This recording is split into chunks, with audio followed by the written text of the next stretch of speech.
Hello, আসসালামু আলাইকুম। কেমন আছেন সবাই? আজকে চলে আসলাম নতুন আরেকটি ভিডিও নিয়ে। আজকে শেয়ার করব কি করতেছি আমরা।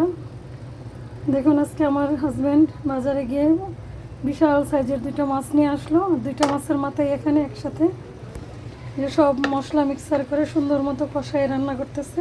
মাছের মাথা, বড় মাছের মাথা।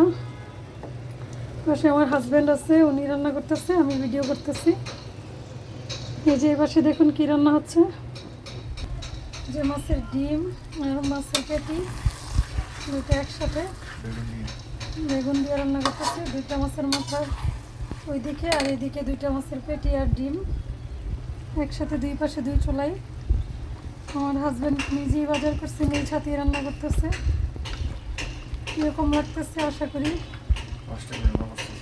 সবাই ভিডিওটা দেখে কমেন্ট করবেন। আপনাদের ভাই বলতেছে অস্ট্রেলিয়ার বাবুর্চি, কেননা সেখানে নিজে রান্না করে খাইতো, রান্নায় খুব পারদর্শী হয়ে গেছে। এই যে দেখুন, এদিকে দেখাইতে বলতেছে। কালারটা কত সুন্দর আসছে, মাশাআল্লাহ মাশাআল্লাহ, খুবই সুন্দর আসছে। আমরা সব সময় চেষ্টা করি অল্প সময় নিয়ে ভিডিওটা আপনাদের সাথে শেয়ার করার জন্য। হাতে ধরে ধরে এত কিছু হয়তো সময় থাকে না সবার ভিডিও দেখার, তাই ঝটপট বলে দিই। এখানে সব মশলা মোটামুটি মিক্সার করে কি দিছো এখানে? এখানে নরমাল মশলাই আছে।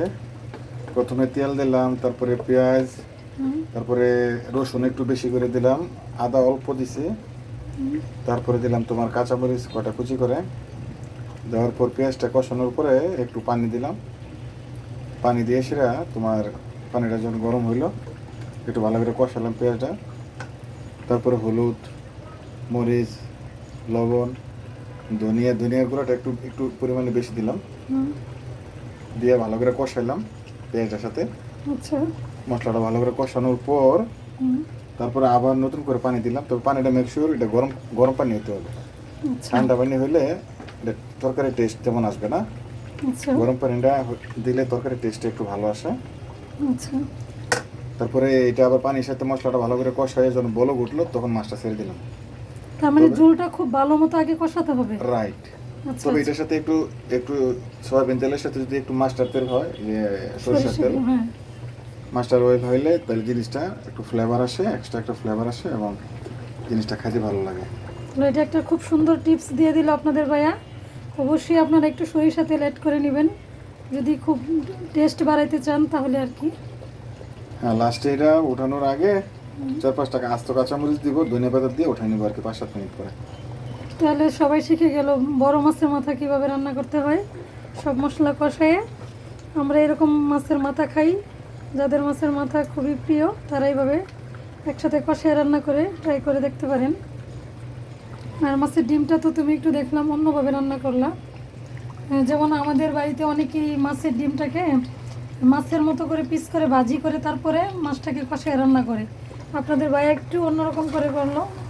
এই যে মাছের পেটি আর ডিম একসাথে বেগুনে কষায় বেগুনটা দিয়ে দিল, তাই তো? এইটা তো এই যে জিরা, আদা, রসুন,